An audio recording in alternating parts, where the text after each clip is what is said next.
Chowkbazar police સ્ટેશનમાં નોંધાયેલા ચીટિંગના ગુનામાં નાસ્તા ફરતા આરોપીને ઝડપી પાડતી સુરત શહેર SOG police commissioner Anupamsinh Gehlot Surat શહેર અન્ય જિલ્લાઓના પોલીસ સ્ટેશનમાં નોંધાયેલ ગુનામાં નાસ્તા ફરતા આરોપીને પકડી પાડવા અંગે આપેલ સૂચના મુજબ સંયુક્ત પોલીસ કમિશનર રાઘવેન્દ્ર વસ્ત,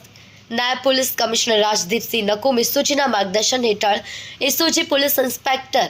ની સૂચના મુજબ એસઓજી દ્વારા કામગીરી કરવામાં આવી છે। એસઓજીની ટીમના માણસો સુરત શહેર વિસ્તારમાં પેટ્રોલિંગમાં હતા। તે દરમિયાન police constable Sikandar Bismilla, police constable Aslam Idris નાઓને મળેલ બાતમીને આધારે અડાજણ પાટિયા બસ સ્ટેશન પાસેથી આરોપી અલ્તાફ ઉર્ફે અલ્તુ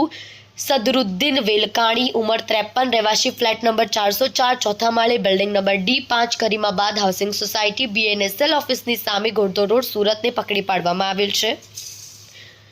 આરોપીની પૂછપરછ દરમિયાન છેલ્લા ઘણા સમયથી ગાડી લેવેચનું દલાલીનું કામ કરતો હતો। ચોકબજાર પોલીસ સ્ટેશન ખાતે ફોર વ્હીલર ગાડીના મૂળ માલિક સાથે કરાર કરી ગાડીઓ ભાડે રાખી થોડા સમય ભાડું ચૂકવી ત્યારબાદ ભાડું ગાડીઓના માલિકને ચૂકવવાનું બંધ કરી દઈ ગાડીઓ પણ મૂળ માલિકને પરત ન આપવાને બદલે સન 2024માં ચોકબજાર પોલીસ સ્ટેશન ખાતે ગુનો દાખલ થયો હોય, જેમાં ભાડે રાખેલ ગાડીઓ પૈકી I-20 આસ્થા ગાડી રજિસ્ટ્રેશન GJ5JP 0464ની મૂળ માલિક પરવાનગી વગર આરટીઓમાં રજીસ્ટ્રેશન કરાવી પોતે